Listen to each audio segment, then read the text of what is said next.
Hello, everybody. Spooky Sandwoman here. Thank you for checking out episode 7 of Seduce Me the Otome. Last episode, we had the party. Our dad was still a dick, and everyone believes that these guys are my servants. Cool, cool. Phew, that was tiring. It's not like you had to do any work, though. Shut up, Sam. Give her a break, man. She was getting interrogated left and right. Thank you, Matthew. She handled herself the best she could. Thank you, Damien. As expected, princess. Thank you, Eric. Since you're exhausted, why not head to bed? We can clean up. Are you sure? Ugh. Oh god, that was horrendous. I'm so sorry. Hush, Sam. Yes, hush, Sam. Are you guys sure? Positive. It shouldn't take long. Ho ho ho! It didn't take long to find you little shits after all. Oh shit. I felt a hot shudder run down my spine. The voice from my dreams echoed through the air into my ears. I looked around, panicked, alongside the incubi. James placed a hand on my shoulder, trying to remain calm. Don't worry. No one will hurt you. Are you sure? Are you really sure?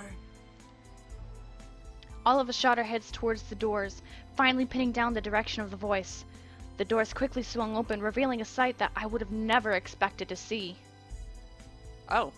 Skin red as blood, eyes black and gold piercing into mine, roughened up clothes and a pistol in his hand. I saw a monster. Oh, and a girl. I covered my mouth to not scream at the sight. Dried blood covered the bandana around his neck as he smirked at me and the boys around me.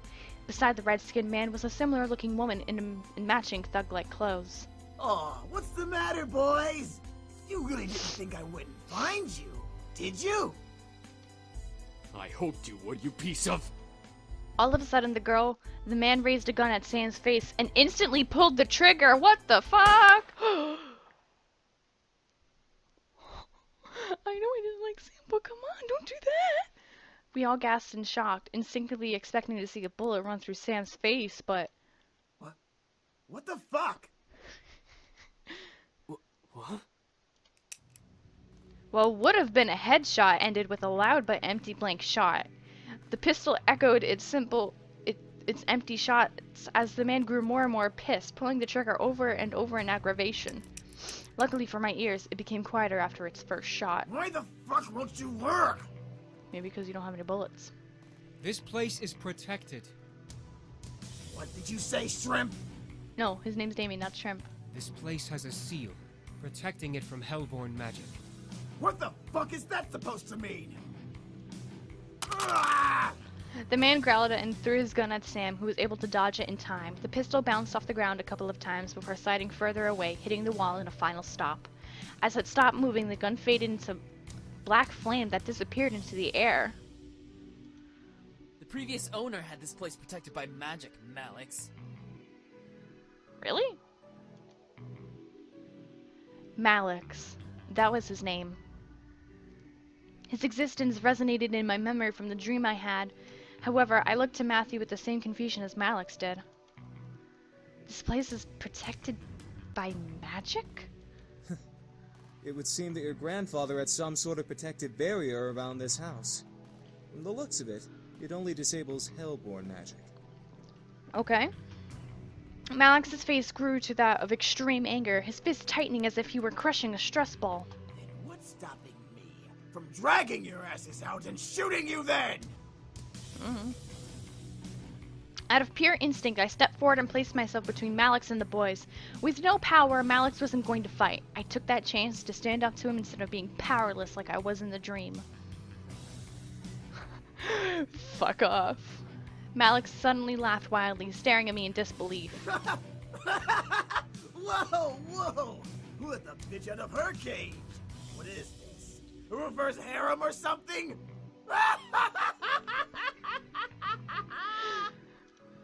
Malix grinned at me evilly, walking closer to me. I ducked underneath Malix's incoming hand. I didn't know that it was timed over there. I stared at his hand and his black flame tattoo in surprise as I took a couple of steps back from Malix. Matthew and Damien stepped in front of me, guarding me from Malix with their arms. A quick one. I'm liking you more and more. Back off, Malix!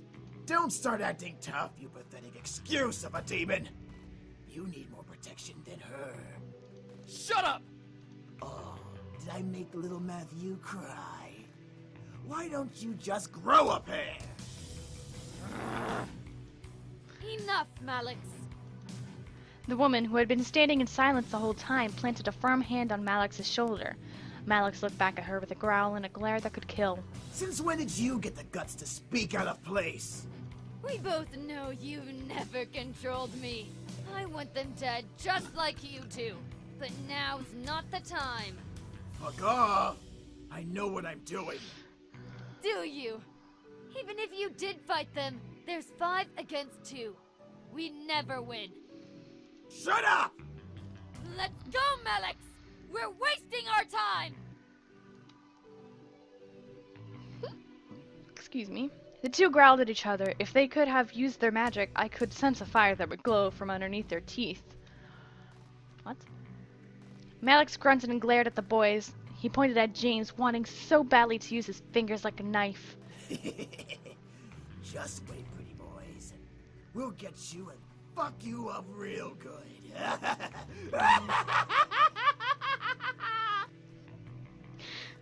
Then Malix turned to me, moving his finger to point directly in between my eyes. And don't think you're safe. Step outside. I dare you.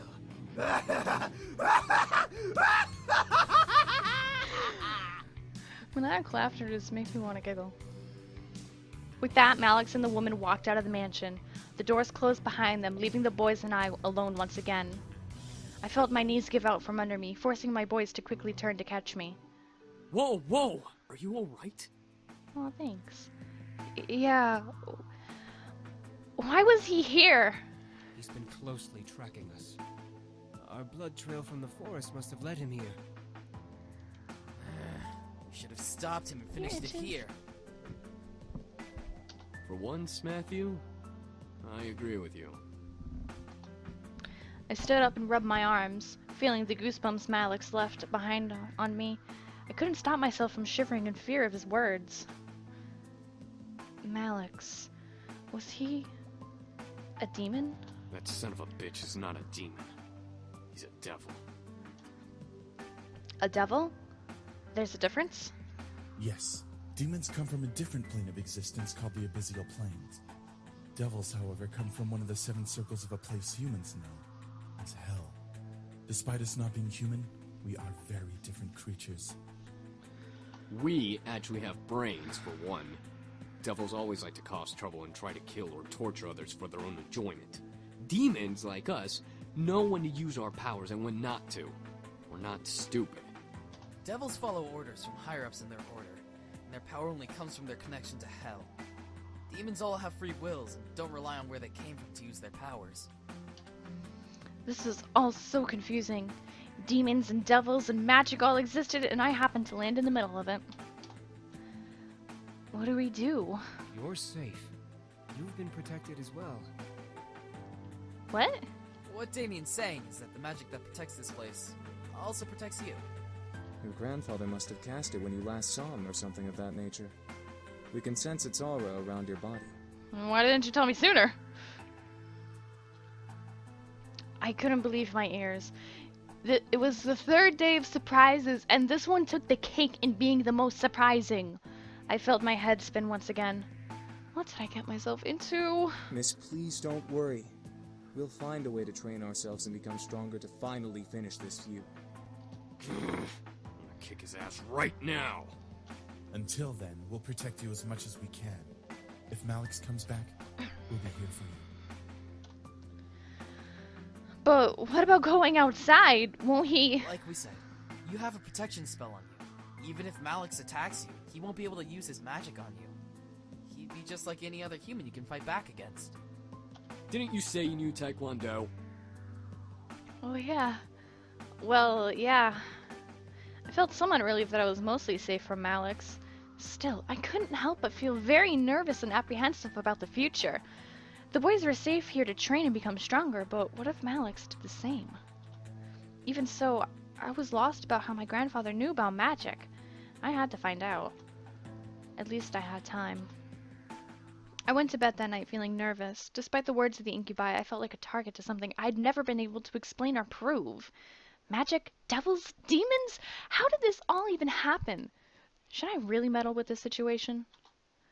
They're only staying until after they defeat Malix. That's right. They said they'd only stay until after they defeated Malix. After that, my life could go back to normal. Temporary insanity, as Kay would say. I used to say that too. The question was, would I want them to leave? If my life went back to normal, then I'd have to take care for the house all on my own. I'd get to focus on my life instead of being distracted by the boys. I'd have to. My life. Where was my life going anyway? I was under pressure from my parents with only my friends and the boys to comfort me. Without the boys, I'd have no way to hide from my responsibilities. Enough. Let's just sleep and deal with tomorrow when it comes. Defeating my sense of thought, I forced myself to sleep, unsure of what tomorrow had planned for me. Hopefully whatever the future had for me, I would be ready for it. I promise to be with you forever. You're so important to me. I swear I'll give my life to you. Please, let me love you. I'll be by your side, always. I can't imagine living without you. That's Matthew, I know that. Oh, Matthew. I want to be with you. I love you. Oh, hello. I slowly opened my eyes, letting the voices of my dream echo in my head and force me awake. I rubbed my eyes before sitting up and looking at my clock. 7 a.m. Why am I up so early? I fell back into bed and closed my eyes, trying to go back to sleep. However, something kept me awake. Why? It's too early to even be alive. I know that feeling. I gave up and sat up, staring at the fireplace across from my bed. A sigh escaped from between my lips before I threw my legs over the side of the bed. What to do at 7 a.m.? 7 a.m. in the morning? That's just redundant. I wanna, let's make some coffee. I decided making coffee was my best bet in surviving the rest of the day. Why not? Haven't had coffee in forever. Wow, this is a nice kitchen. I got out of bed and made my way to the kitchen, unconcerned that I was in pajama pants and a tank top. I rummaged through the cabinets for a coffee machine and any makings for coffee. Surely my grandfather had some. A French press. Well, it's better than nothing. As I began to make my coffee, I checked my email and texts on my phone. No new important emails, no text messages. Messages, but I sighed. I quickly made my coffee just how I liked it and sat on the counter. But then I began to wonder, would this happen every day? I let the question linger in my mind for a whole morning. For a whole morning, I did not think once about the boys or Malix. Everything was peaceful. Everything was average. Nothing magical or dangerous or unusual. I simply drank my coffee as I let the thought marinate in the back of my mind. I returned to bed, feeling the weight of the morning drag me under my covers to try sleeping again. I had energy, but I wanted more sleep. It was Sunday, and nothing was happening today. Come on, eyes. Back to sleep. I shut my eyes and tried to slow my breathing. I looked at my phone to check the time once again. It was noon, yet I felt like I had slept for much longer. Why is time going so slowly? I sighed. I got changed into my normal clothes and went out to the main hall and sat on the stairs. Sundays were very boring. However, the muffled sounds of battle caught my attention. Huh? I quickly went out to the backyard in response to the noises I had heard. In the yard were all 5 boys practicing fighting. Sam was in the middle with the other 4 surrounding him, throwing punches and kicks at him. Sam, being the strongest of the bunch, blocked and dodged each almost masterfully. Don't disturb them. I just watched. The boys were very much in their own world, focusing on the training they were all in. It was better not to disturb them. I checked the time and decided to head inside into the kitchen. I was getting hungry, and I'm sure the boys would need to eat soon, so a lunch was a must. Might as well make lunch today. It's been a while since I cooked.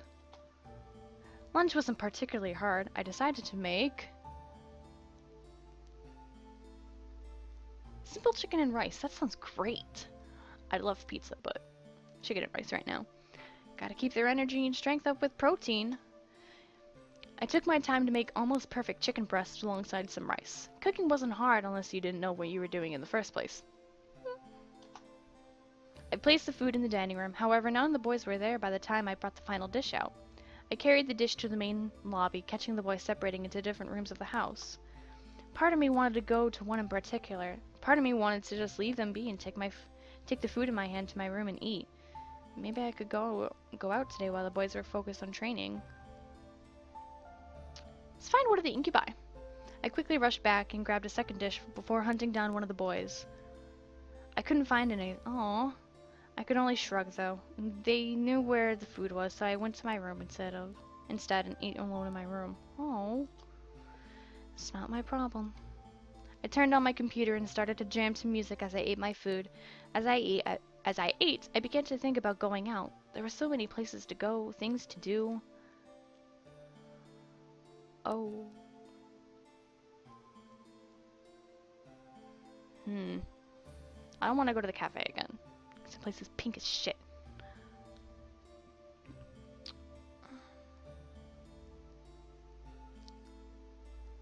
I go to grandfather's grave. It was Sunday, and I felt the need to see my grandfather. It had been 3 days since he had been buried, and the cemetery was only a short walk away. I decided to see him. I took my time eating and headed out to the street to walk towards the cemetery. It was a good half-hour walk, but it would be a nice stroll. A flower shop was on the way, so I could pick up some flowers for his grave. I still felt the sting of grief run through my bones. I knew that it would eventually fade over time. I paused my journey to the cemetery to enter the flower shop, quickly picking up a bouquet from the back display case and paying. The bouquet of lilies, please. Thank you. With flowers in hand, I made my way to the large steel gates of St. Joseph's Cemetery. I entered and felt the cold shiver of death run through the air against my skin. Would it always be like this? The cemetery was a final resting place. It wasn't just for mourning or sadness. It was supposed to also be a place for remembrance. I sat as I walked through the cemetery towards my grandfather's grave. Before I could reach it, I noticed a figure standing by the slab. Huh? Who's that? I stopped walking and tried to focus my sight on who was standing at my grandfather's grave before I approached. I didn't want to interrupt prayer or anything, but even more I wanted to know who exactly was there. My mind barely considered the idea that it was my father, but it couldn't have been. Familiar brown hair crowned this person's head instead of the black and gray my father had. He was vaguely familiar. Andrew? It was indeed Andrew. He was dressed in casual clothes, but he was giving his respects to my grandfather. I was curious as to why. I quietly stepped closer and approached Andrew in the grave, being careful not to scare Andrew. At my footsteps, Andrew turned to see me and realized it was me, turning fully to me. Oh, Miss Anderson. I'm sorry. I'll just... Andrew quickly shook his head and took a step to leave. Thank you.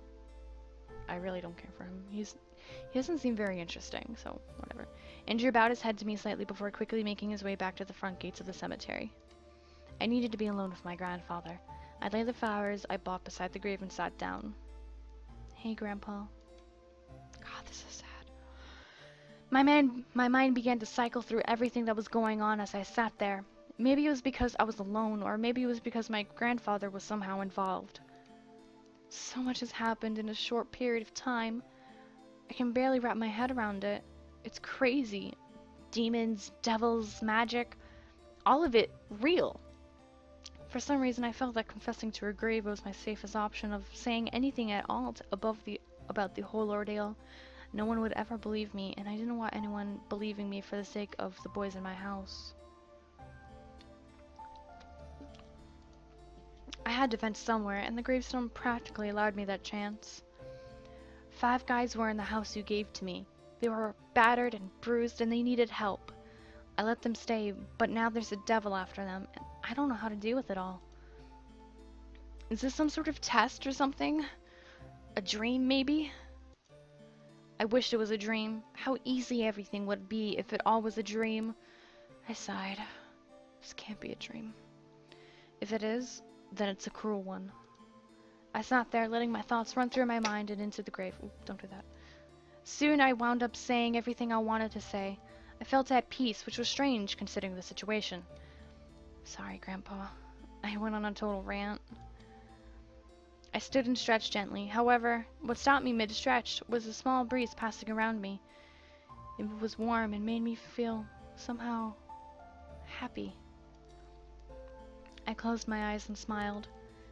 Thanks, Grandpa. I'll come back again soon. I then made my way to the gates. I needed to head home. So I did just that. When I returned, I went up to my room and studied until dinner. The remainder of the night passed by surprisingly uneventful. The boys continued to train with each other but were kind enough to stop and make me dinner. I was glad for that. Unsurprisingly, the food was perfect, but it felt a little empty without the boys to eat with me. They most likely had already eaten, but still, I felt lonely. I couldn't let it bother me. I ate and went back to my room to study and sleep. Surprisingly, I felt good going to bed that night. I felt like I could have a peaceful sleep after the previous rough nights I've had. I felt good. I drifted to sleep and woke up almost flawlessly the next morning. No grogginess, no aches, perfectly energized and bright-eyed. Man, how long has it been since I got that much good sleep? I looked at my alarm clock. 10 minutes before my alarm. Well, hey! I must be lucky today. Karma owed me some luck. After all I had gone through in merely a handful of days, I deserved to get some good luck. Ecstatic for the day ahead, I turned off my alarms before they could ring and got dressed. However, my phone started to quickly buzz from an incoming text. Huh? Who's texting me this early? Yo, Anderson! You're carpooling with us from now on. We're not letting you waste your money on a bus. Get ready and be at your gate at 7 stat. I smiled. My friends were the best. I couldn't drive yet and didn't have a car, so it was awesome that my friends would let me carpool. I checked the time, 6:30. Perfect, I can eat some breakfast before they come. I packed my bag and carried it downstairs to the kitchen. I quickly made myself coffee and toast, not having time for anything big. I let out a soft sigh in happiness as I sipped my coffee. I felt great and felt like nothing could stop me today. Except the end of this episode! Haha! Let's go ahead and save. Not that one. I'll do this one. Anyway, next episode, maybe we'll have a good day at school. Thank you guys so much for watching. If you enjoyed, go ahead and like, comment, or subscribe. Share with your friends if they would like something like this. Alright, bye-bye!